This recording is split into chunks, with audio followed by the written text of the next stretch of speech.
Pabrik pengolahan negara Thailand sangat hebat.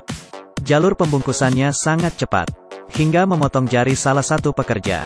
Bahkan tidak menyadarinya. Menunggu saat dia sudah merespon. Jarinya sudah ikut masuk terbungkus ke dalam kaleng. Jarinya sudah ikut masuk terbungkus ke dalam kaleng. Dan sudah terbagi ke beberapa tempat untuk dijual. Tidak bisa. Demi mencari kembali jarinya. Pekerja, si Pot, hanya bisa pergi ke supermarket tiap hari untuk membeli makanan kaleng itu dan makan. Tetapi gajinya sudah terpakai habis. Dan dia masih tidak bisa menemukannya. Tetapi di malam ini, Pot di dalam kedai kecil mendengar suara yang familiar. Rupanya si Pot mempunyai kebiasaan mengetuk meja. Karena inilah, dia akhirnya memasang jarinya sendiri. Tetapi si Pot merasa, jari ini sepertinya bukan miliknya. Dan melihat teman kerjanya si Yot yang juga punya kebiasaan mengetuk meja. Pot pun langsung melihatnya. Itu jari tanganku. Ah, jangan. Pot pun langsung ke tempatnya. Dan melawannya. Akhirnya bisa mendapatkan kembali jari tangannya. Pot pun baru tahu di saat itu dia sudah mengambil yang salah. Kedua orang ini pun takut. Dengan cepat bersama-sama mengundurkan diri dari pabrik. Selanjutnya Pot menjadi petugas keamanan di suatu kantor. Dan berkenalan dengan Jin yang gila bersih. Bekerja sebagai pelayan. Dia menjunjung tinggi etika kerja yang kuat. Tidak memperbolehkan sedikit debu pun di kantor. Segala botol dan kaleng. Semuanya harus rapi. Di waktu jam istirahat. Membaca buku kesayangannya. Sebenarnya satu kata pun dia tidak mengerti. Karena buku ini hasil pungutannya. Sebenarnya karena jatuh dari langit. Jin pun baru percaya.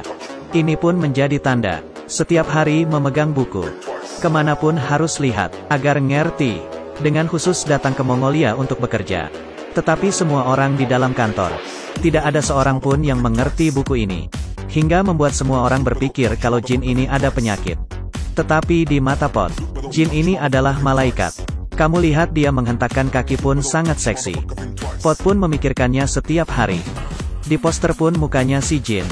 Di dalam TV juga dia. Saat pulang kerja pun langsung memikirkan besok akan ketemu dengannya. Tetapi hari ini Pot menyadari. Muka si supir pucat. Seperti orang meninggal. Hari ini di saat Akang kerja. Langit rupanya hujam helm. Sepanjang hidup ini pertama kalinya terjadi. Tetapi Akang nyetir motor. Dan lupa menggunakan helm. Lalu kepalanya terpukul oleh helm. Lalu jatuh di lautan helm. Di sini pun bermain-mainnya selesai. Tetapi karena dia terlalu mencintai pekerjaannya, Akang yang kehilangan semangat kerja, juga bertekad menjadi pekerja. Karena ini pun Pot memberanikan diri untuk berbicara dengan Jin. Jin berkata kalau di Mongolia, orang yang mempunyai impian baru bisa berkembang. Dan impian Jin adalah, yaitu membaca ngerti buku putih ini. Karena ini, dia diam-diam mendengar pelajaran kelas. Meski tidak menghasilkan apapun. Tetapi ini terlihat serius. Hingga membuat Pot terjatuh di bawah roknya. Bukan hanya ini. Dia merasa dimanapun ada bayangan Jin. Semua orang berpakaian baju terusan biru. Karena terlalu lama jomblo hingga muncul halusinasi. Pot memeluk erat Akang. Yot yang melihat teman baiknya begitu bucin. Membiarkan dia dan Jin untuk naik bus. Terkenal bahwa bus di Thailand itu sangat penuh dengan orang. Bahkan tante tidak bisa menahan lagi dan berkata, jangan mendesak lagi, kalau mendesak lagi nanti jadi suami istri. Kamu lihat Yot dan pacarnya. Juga beneran sudah menjadi suami istri. Pot juga ingin mencobanya. Tetapi Jin mengatakan kalau dia alergi dengan bus. Aku buang masih ada yang begini. Tetapi dia setuju untuk naik kereta bawah tanah bersama Pot. Meski tidak seperti bus yang begitu sesak. Tetapi Pot tetap senang. Dan menyadari kalau Jin benar-benar alergi terhadap transportasi umum. Tidak mempunyai hidup seperti layaknya puteri. Tetapi punya penyakit puteri. Demi melindungi sang puteri, Pot keluar dari pekerjaannya. Dan menjadi supir taksi. Tiap hari bisa mengantar Jin pulang pergi kerja. Tentu saja, kadang-kadang bisa ketemu dengan penumpang yang aneh. Penumpang ini sangat aneh. Karena dia tidak memedulikan barang apapun. Semuanya dijilat. Di hari yang terik ini, pun bisa menjilat muka orang. Membawa dia pulang ke rumah. Menjadi alat pembersih rumah, TV, piring dan sepatu. Dan juga lantai. Semuanya dijilati hingga bersih. Pot pun sudah tidak tahan lagi. Langsung mengelem mulutnya. Lalu membelikannya permen tangkai yang banyak. Untuk dia, Jilati. Tetapi tetap saja tidak bisa mengubah sikap aneh ini. Malah menakuti penumpang lain hingga lompat dari taksi. Selanjutnya, dia pergi karena dimarahi oleh tante-tante. Pot pun akhirnya bisa menyatakan perasaannya ke Jin. Tetapi dia ditolak. Hatinya terluka dan tidak bisa berpikir jernih. Ingin menyampaikan selamat tinggal dengan dunia. Tiba-tiba muncul nenek yang sudah meninggal. Meski sekarang sudah menjadi seekor cicak, rupanya saat dia terlahir kembali, tetap diam-diam memerhatikan cucunya, dan membuatnya berpikir ke depan. Meski Jin sudah menemukan orang yang dapat mengubahnya sepenuh hidup, yaitu si Peter, pejuang lingkungan, dan memastikan, buku putih ini ada hubungan dengan perlindungan lingkungan. Karena ini, Jin bergabung dengan organisasi perlindungan lingkungan.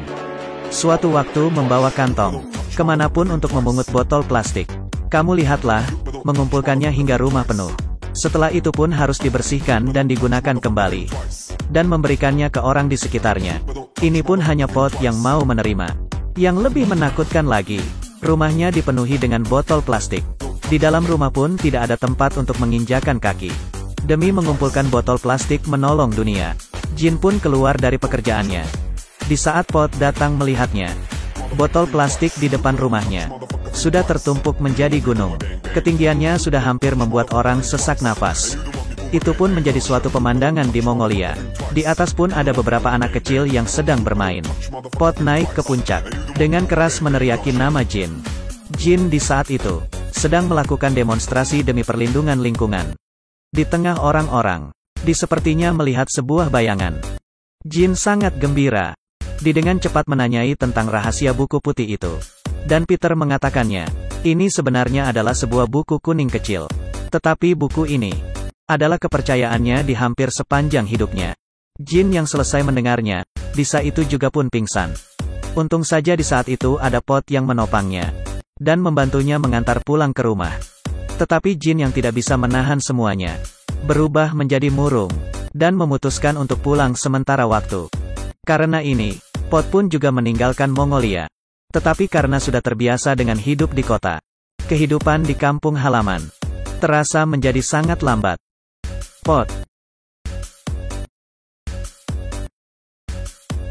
akhirnya pulang.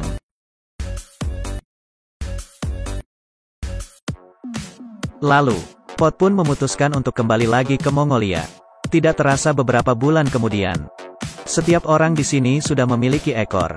Sekarang Pot yang belum memiliki ekor menjadi seorang selebriti. Tetapi hati Pot terus memikirkan Jin. Dia lalu datang lagi ke gunung botol plastik.